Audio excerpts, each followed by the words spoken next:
Good afternoon. I am Tracy Wade from the Bureau's Events Management team. I will go over some logistics before we begin. Please be aware that this event is being recorded and will capture webcam images and the voices of all speakers. The recording will be shared publicly by the Bureau. Your attendance here is construed as your consent to these terms.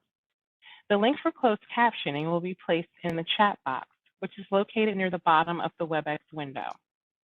If you are having any issues with your audio, click on the audio button near the bottom of your screen. The audio options are located within the circle button with 3 dots near the bottom of the WebEx window. There, you will receive guidance on switching your audio to your telephone. To adjust the way that you are viewing the WebEx, click on the Layout button near the top right of the screen. There, you can toggle between the different WebEx views. For technical support during this event, send a message in the chat box to the host, and I will provide assistance. Now I will turn this event over to Michael Dowling of the American Library Association. Thank you very much, Tracy. Thanks to all of you for joining us today. Good afternoon, good morning for some of you, I know on the West Coast. It's great to have you here. We're so pleased at the American Library Association to collaborate with the Consumer Financial Protection Bureau on a number of different programs and activities, and this is definitely certainly an important one, especially personally for many of you. So the program today is Public Service Loan Forgiveness Demystified, and we have a couple of introductions, and then we'll have some of the CFPB staff go straight into providing hopefully a lot of good information that will be useful to you, but also information that you can pass on to your members of your community who may be asking about if they're to be eligible and how to do that. So with that, I will turn it over to Emily Mross, who is involved with our financial literacy interest group at ALA, and she can tell you a little bit about that before going forward. Emily. Thanks, Michael. So I'm Emily Mross. I'm the current chair of the Reference and User Services Association's Financial Literacy Group. So it's part of American Library Association, and we call ourselves FLIG for short. This group started in 2017 by librarians interested in supporting financial literacy in a wide variety of library settings. And the person who initiated this group is also a Penn State librarian, Lauren Ryder. I'm in my 3rd year as chair now, and I would like to welcome you all to consider joining FLIG, or at least to join our mailing list. We do encourage ALA membership, but if you are not a member of ALA, our mailing list is open to any person who is interested in financial literacy and how to help their library community build financial literacy through programming and resources. We have members from public, school, academic, and special libraries, and we also have affiliate members such as the CFPB and also FINRA, the Financial Industry Regulatory Authority, as well as other groups which can provide for libraries to promote financial literacy to your patrons and to your communities. If you'd like to join our mailing list, ask me a question, or learn more, you can email me at elm43@psu.edu. That's on the slide. I'll also put it in the chat, and I do have a form to fill out that I will share in the chat momentarily. Next slide, please. So what does FLIG do? We sponsor free online webinars or other online meetings approximately every other month. And in those programs, we highlight a library or a partner group that has resources, programs, or services related to financial literacy that libraries can take advantage of. We promote these to our email list and also through ALA Connect. So if you are an ALA member, you can join us on ALA Connect, just join our community. And if you are on our mailing list, you'll get approximately 1 email a month from me. I try not to email people too frequently. Anyone is welcome to participate. And if you have a program that you'd like to highlight at one of those events, we'd love to have you as a speaker. Some of our programs from the past few months and past years have included librarians from the Association of Small and Rural Libraries, and they presented on programs for children, as well as those who are caregivers to older adults, as well as helping your patrons deal with the financial impacts of COVID-19. We record these events and we share them through ALA Connect if you can't attend live. We also have had a blog series on programminglibrarian.org, so you can feel free to visit those, and some of the topics that we highlighted were how to build a financial literacy collection, how to handle patrons' financial literacy questions without going into the advice category, and some other great topics from librarians around the country. When we're in person, and we will be back in person at ALA Annual this year in DC, we typically have some meetings as well as speakers. So if you are planning to attend ALA Annual in June, there will be a free pre-conference on Friday sponsored by the CFPB that we'll be participating in. And we'll also have a conference session on Monday of conference about building your community's financial well-being. And then we will also have a general group meeting where you can meet other librarians who are interested in financial literacy. And there will also be an update on the financial literacy education guidelines for librarians. So these are all really great opportunities to get involved, learn from others, and share your experience.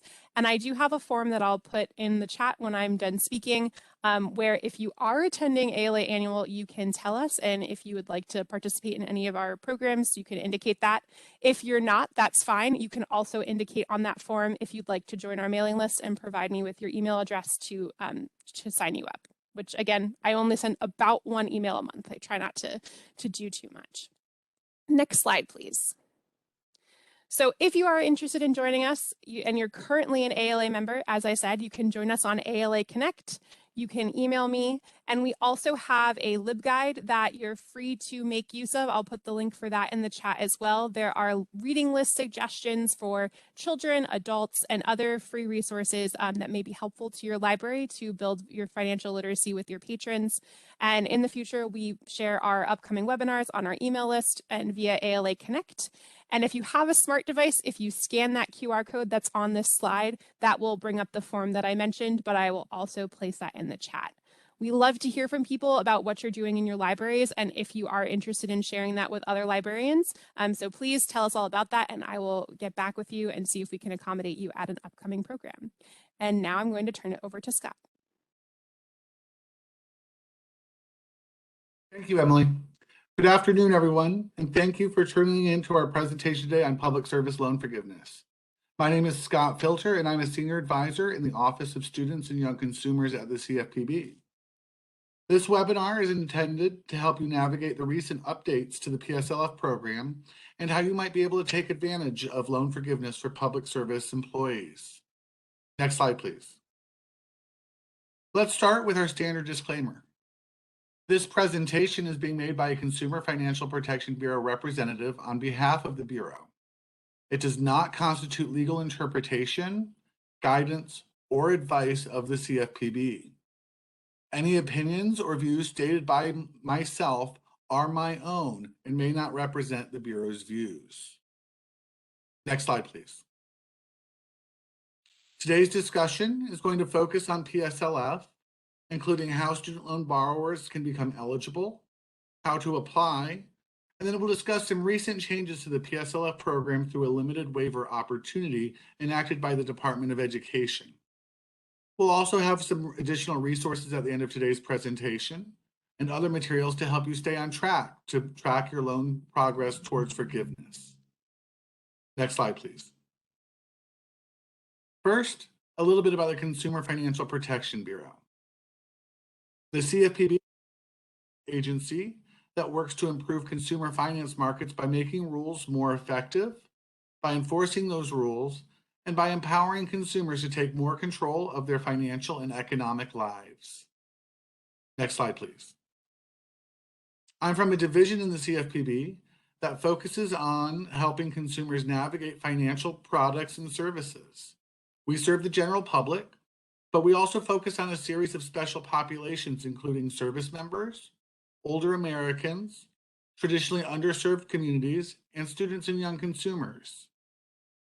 We help students and young consumers to prepare for financial decisions, such as paying and saving for college, managing their money, building credit, and of course, repaying student debt, all with an eye towards preventing student loan default or other negative financial events in their lives. Next slide, please. With that in mind, today we're going to talk about public service loan forgiveness, or PSLF. PSLF was established to encourage individuals to pursue careers in public service. Those who choose to work in public service often face substantial financial hardship, and may not be able to repay their student loans over the standard 10-year repayment period. This program was designed to help those employees provide a service to the public and satisfy their student debt repayment obligations.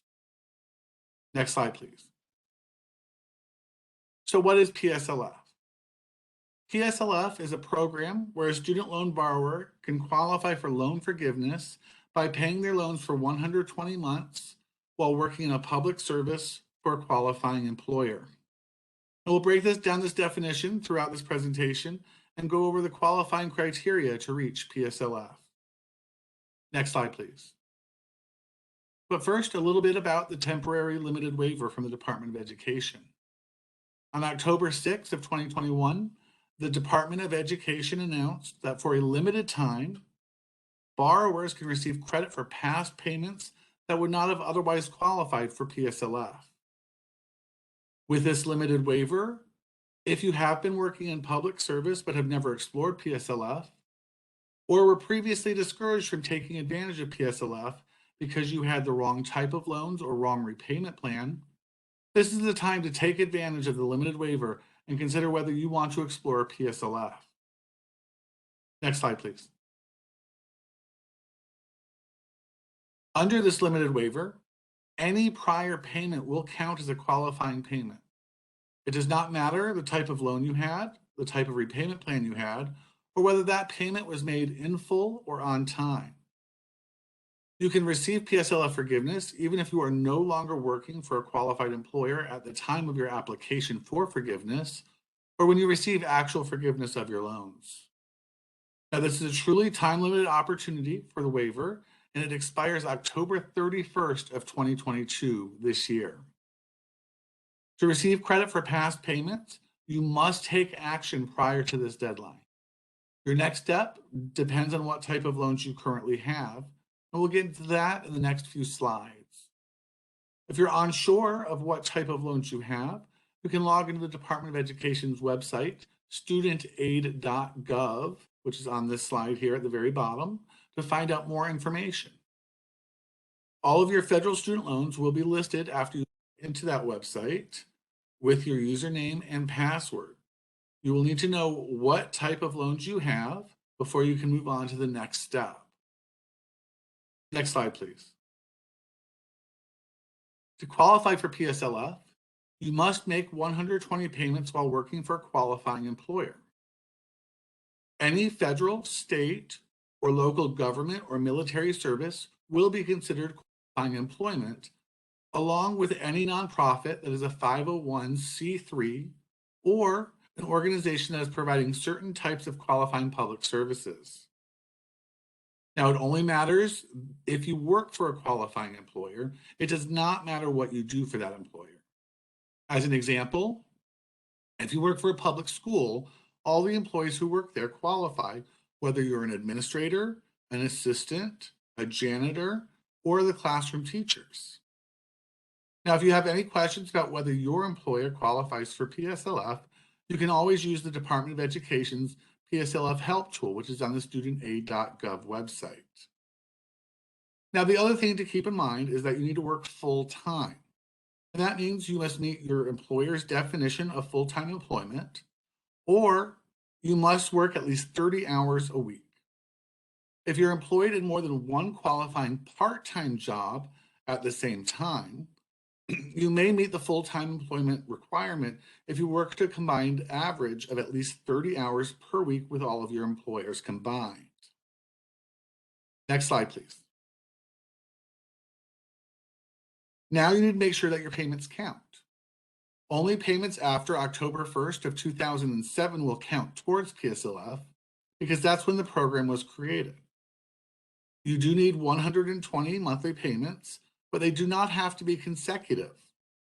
If you started working in public service, then moved to a private sector position, you can return to public service later and continue to qualify for PSLF.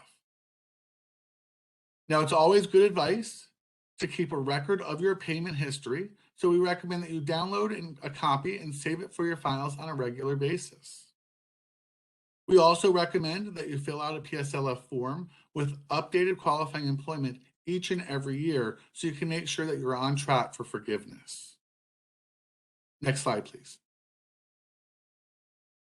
So let's talk about how you qualify for PSLF if you already have direct loans. So if you logged on to studentaid.gov and found out that you have all direct loans, the only thing you need to do is make sure that you have submitted a PSLF form with all of your qualifying employment. If you haven't submitted a PSLF form, you should fill out one with all of your qualifying employment by October 31st, 2022 to take advantage of the limited waiver. Now, if you've worked for several public service employers, make sure you have a PSLF form for each of the qualifying employers. And then all of those forms, again, should be submitted by the October 31st, 2022 deadline. Special note for borrowers with Parent Plus loans. Generally, Parent Plus loans do not qualify for the PSLF limited waiver. If you have a Parent Plus loan and want to learn more about PSLF, we recommend that you contact your loan servicer to learn more about your options. They can walk you through the next few steps based on your situation. Next slide, please. Now, what if you have loans other than federal student loans that are not direct loans? These loans could be FFEL program loans, also known as the Federal Family Educational Loan Program. They may be Perkins loans or even another type of federal student loan. If you want to be considered for the PSLF limited waiver, you need to complete a direct consolidation loan application by that October 31st, 2022 deadline to qualify for the PSLF limited waiver. You can fill out an application to consolidate directly on the Department of Education's website. You must complete that application by the deadline, or else you will lose out on the opportunity to get past payments to qualify towards PSLF. Be sure to act within that time frame to get credit for those past payments. You must also fill out the PSLF form with all of your qualifying employment information in addition to the consolidation application, and those forms must also be submitted by that October 31st deadline to be considered for the limited waiver and to receive credit for past payments. Next slide, please. Now, if you'd like to learn more or share this information with others, the CFPB has created a series of guides to help public service employees qualify for PSLF and the limited waiver. We have guides tailored for several different public service employees, including Peace Corps volunteers, first responders, teachers, and more. Guides are available to download on the link available on this slide. Next slide, please. And before we turn it over to Ken to answer any questions, I wanted to highlight some additional resources for you related to PSLF. The Department of Education has a series of frequently asked questions available on their website, as well as a web tool to help you navigate the PSLF. We recommend that you bookmark these pages so that you can stay up to date on any new FAQs or additional guidance from the Department of Education on loan forgiveness or PSLF. If you want to take advantage of the next steps to consolidate your loans and qualify for PSLF, the link to the consolidation application is here available on this slide as well. If you have additional questions that are specific to your situation, we always recommend that you reach out to your student loan servicer first, as they'll have the most up-to-date and current information on your case. If you run into any problems dealing with them, you can always contact the FSA Ombudsman group, or you can submit a complaint with the CFPB, and both links are here available on this slide. Next slide, please. I also want to share one additional resource. The CFPB offers a podcast for student loan borrowers, young consumers, and those who serve them. The Financial Intuition podcast focuses on a variety of topics pertaining to saving and paying for higher education, managing money, and repaying student loan debt. Our team will share interviews with financial practitioners, students, and recent graduates, as well as family members and young adults that have successfully managed their money and repaid their student loan debt. You can access our podcast through the following link that's provided on this slide, and we hope that you'll subscribe to future episodes. Next slide, please. Thank you for listening to this webinar today. If you'd like to sign up for our email list or get future notices of webinars or other materials, please visit our sign up link on this slide, or you can always feel free to reach out and email us at students@cfpb.gov. Thank you, and I'm now turning it over to Ken. Thank you, Scott. We do have quite a few questions for you, so we'll run some of these past you. And if there's anything that you're not able to answer, we will keep track of the questions and do some research and find out how best we can answer these questions at a later date. One thing I want to say, we did hear from a couple of people that they weren't able to hear. That could not hear, so this has been recorded and you will receive a link later on to the recording. So I'd like to ask some of these questions here that would be of a more general nature. So we have one question here, Scott, from Celine Thomas. Does the limited waiver apply if not working full-time the whole time? The limited waiver will apply to any period of time that you are working full-time. Remember, if you're not working, if you're just working part-time, but you have multiple employers that get you to full-time, that will still count. If you're only working part-time one job and not reaching the 30 hours a week, you won't receive credit for that period of time, but the limited waiver will go back for any possibilities that you may have not been credited for a full-time month here and there. So I still recommend that you explore it a little bit and see if you might qualify for some additional payments to count. Thank you, Scott. We have another question here from Nate. Must borrowers be in income-based payment plans after applying under the waiver program? Yes. Well, with the limited waiver, they will go back and give you credit for times that you were not in an income-based repayment plan. But to qualify for the normal PSLF program, there are basically 4 components. One is that you have the right loan, which is a direct loan. The second one is that you're in the right repayment plan, which is an income-based repayment plan. And then, of course, you have to be employed full-time while making payments. So we have from Christine, do you need to have already completed the 120 payments in order to qualify for the waiver? No. In fact, many people are receiving up to their 120 credits through the limited waiver. Even if you have not even close to getting to the point of getting to that 120 payments, you still try to apply for the PSLF limited waiver so that you can get full credits for some previous payments that you might have missed out on. Every little bit helps to get you to that 120 mark, so I definitely encourage you trying to go back and get as many as you possibly can, even if you're not close to that 120 mark yet. So we have from Lorena, what if someone worked 30 hours or more, but their employer didn't consider them to be full-time? For example, they weren't eligible, they didn't work enough hours to get the health benefits, but they did work more than 30 hours. For the purposes of PSLF, that definition is an or. So you would either meet the definition of full-time employment based on how your employer defines it, which could be something like 37.5 hours to be full-time, but it's an or there. So if you're at least working 30 hours, you will get credit for the PSLF, and your employer should sign off on that on the PSLF form.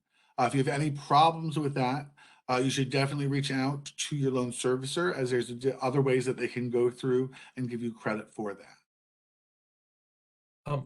We have a question here from Larry Smith. If you've had a garnishment taken from your pay, would that impact your PSLF eligibility? If it's a straight up garnishment, it wouldn't affect your qualification here. What I'm unsure of in the specific question here is whether that garnishment is related to their student loan, which could be an issue. If that's the case, I recommend that that person call their student loan servicer just to get more information. But if it's just a regular garnishment for some other issue, maybe it's a IRS tax liability or some sort of child support, that should not impact it. The only way it would necessarily impact it would be if it's to their student loan payments. Okay. We have here from Elizabeth Johnson, who had made loan payments from 2008 to 2018, but they weren't labeled as PSLF. Is it possible to have those labeled as PSLF retroactively? Yes, and it sounds to me that the PSLF limited waiver is specifically for people in your case. So you had the wrong type of loan, or you didn't have the right repayment plan, or simply you just haven't submitted the paperwork for PSLF. So with the PSLF limited waiver, if you make sure you consolidate so everything's a direct loan, and then submit your PSLF forms for all your previous employment for that past time, they'll go back and give you credit for it, and you could be looking at getting forgiveness once you do that. Okay, we have a question from Elizabeth here, who's she's completed her 120 payments. She submitted her application, and she's just now waiting for the employer, her employer, to approve this. She's just curious, how long would that take? Do you have any idea? Well, first of all, congratulations on reaching your 120 payments. That is a great feat to meet. I would follow up with your employer. It shouldn't take that long for them to do it. Once it gets to the point that it's with a loan servicer, generally they quote somewhere around the 4 to 6 week mark for them to have reviewed it and give you some sort of credit. Depending on how their workload, it might be a little bit longer. So I don't want you to get too angry at them if they haven't done it by then. But that's about the time that you should start following up with them and asking what the status of it is. And then if you feel you're getting inconsistent information, then you can always reach out to the FSA Ombudsman Group or the CFPB complaint line, because that's what we're here for. Thank you, Scott. And I have here from Ruthie DiCarmo, if someone retired before the 10 years, the full 10 years, will they still be able to qualify even though the person is retired? If they had the 10 years of work before they retired and they just haven't received credit for it, they could receive credit for it. However, if they only had, for instance, 8 or 9 years and then retired, but were not working anymore full time for a qualified employer, they would have to go back and start working again to make up that difference to qualify for PSLF. But they would not get it after the point of retirement if they don't go back to work full time for a qualifying employer. We have another question here from Bailey, who's having some issues verifying that their employer is a qualified employer, works for a public library, and the employer is the municipality. And she's wondering if it's a problem. She's saying, I've submitted my employer's EIN, but it hasn't gone through. Is this a common issue? And is there any steps to rectify this? So it sounds like you've attempted to verify the employment on the PSLF help tool. And let me tell you that the help tool is a work in progress. To give you a personal story about it, I used to work at the U.S. Department of Education. And one time when I was also trying to submit it right after they started using it, they did not have themselves listed as a qualifying employer. So it's still possible. Sometimes it means that you've spelled it slightly differently than how they have it in the system, and sometimes it just means they need to do a little bit of research and add it to the system. You should be fine. Since you're working for a public library and your employer is technically a local government, then that's strictly under the definition of a qualifying employer, so you should have nothing to worry about. And in fact, if you have not submitted your PSLF form, go ahead and submit your form, even though if you don't see that in the PSLF database, because they can still move forward on your application knowing that you have a local government employer. We have here from Lisa Smith. It sounds like a common one given our current situation. She's currently in forbearance, and will that qualify? How does forbearance impact this? Let me qualify this in 2 ways here. The CARES Act put everybody into a payment pause with federally held government loans. If that's what she means as forbearance, then she is receiving credit for the last 2 years where there has been no payments on her account. If she's had a temporary pause where she's gone into forbearance, that means that she hasn't had a payment in that period, and she would not normally receive any type of bill or due date, so she's not receiving credit for the payment period of that. I still recommend that she have her loan servicer take a look and still pursue the PSLF waiver with the Department of Education, but you may not receive full credit for those periods where you're in forbearance because there's no bill being generated. So it kind of depends on what she means by forbearance there. So then someone who has been in forbearance over these past 2 years due to the COVID fun stuff, Correct. that person's Correct. receiving credits. Yeah, if it's been the last 2 years because it's been the payment pause, and we try to avoid using the word forbearance there, but a lot of people do use that term synonymously, then that has nothing to worry about and is receiving credit for their payment during that period of time. Thank you, Scott. Or it's March of 2020. So we have a question from Celine Thomas. Under my repayment plan, she currently pays 0. Good for you, Celine. Is this a qualifying payment? Yes, that is definitely a qualifying payment. That means that you have some sort of income-based repayment plan, and after they've evaluated your income, they've determined that you pay a $0 payment. And so for that period of time that you have that $0 payment, that counts as the payment. It sounds like you have the right payment plan, which probably means you also have the right loan. So the only thing else you need to qualify for that payment period to get PSLF credit is ensuring that you put your PSLF form in for your employment full-time. We have here from Kate, is there a way to check if you have already submitted a PSLF form? So is there a way to check in the status? Yeah, the best way, if you're unsure if you did it, the number one way to know would be to check with your loan servicer. Up until recently, every person who submitted a PSL form had been switched to a particular loan servicer, and there would be a page to tell you how many payments you've gotten credit for, and that's generally how you know. If you're unsure, call your loan servicer and say, hey, have I submitted any paperwork for PSLF? And they'll be able to tell you if you have or not. Here's a question I have received a few times in the past. Are there private universities that qualify for PSLF? Yep, private nonprofit universities qualify for PSLF because they're identified as a 501c3 or similar code from the IRS. So if you're thinking about a place maybe like Harvard University or Grinnell University, those all count. Where you get a little tripped up is that there are private for-profit universities, such as like the University of Phoenix or DeVry or Strayer. Those do not count for PSLF because they are for-profit and do not have that IRS designation. So we hear from Kira, why are Parent Plus loans treated differently for PSLF? Mm-hmm.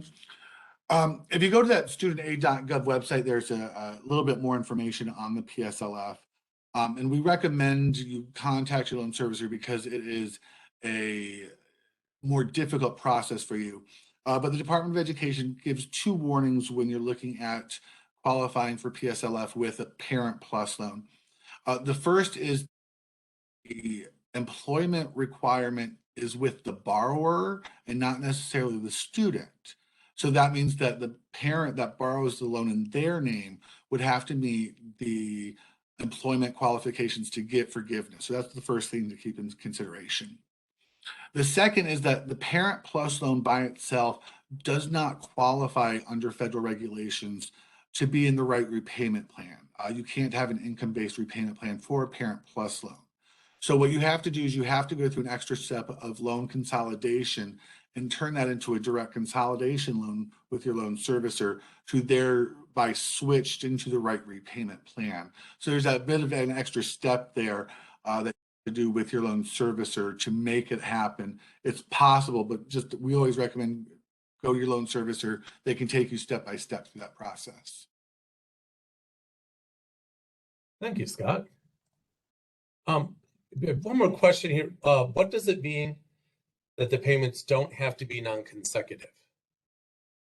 Sure. I'll give you an example of myself.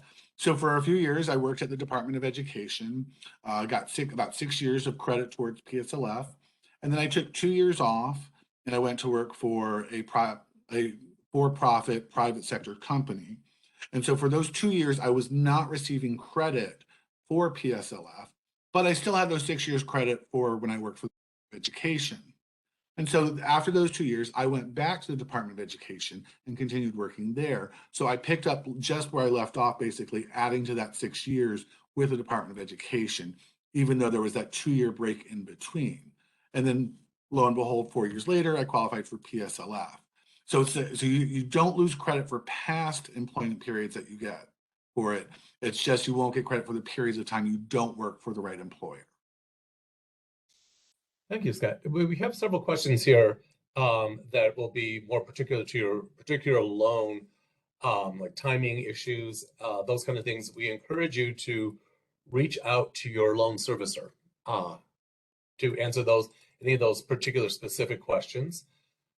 We've had questions here on will the slides be available to the attendees? Yes, we can make those available. Again, I want to stress that this has been recorded, and we will make this available to everyone through the recording, and that will probably be sent out by Michael Dowling and Emily. So you will be able to get some of that information. And so for that, a lot of these other questions are very particular. We encourage you. We have one question here again from Veronica. Are nonprofit organizations qualified? And Scott, I believe you'd say if they have the 501c3. As long as they have that 501c3 designation, most nonprofit groups will qualify. Yeah, that was a good qualifier for the private universities. As long as they are a nonprofit private university, then yes. But for profit, no.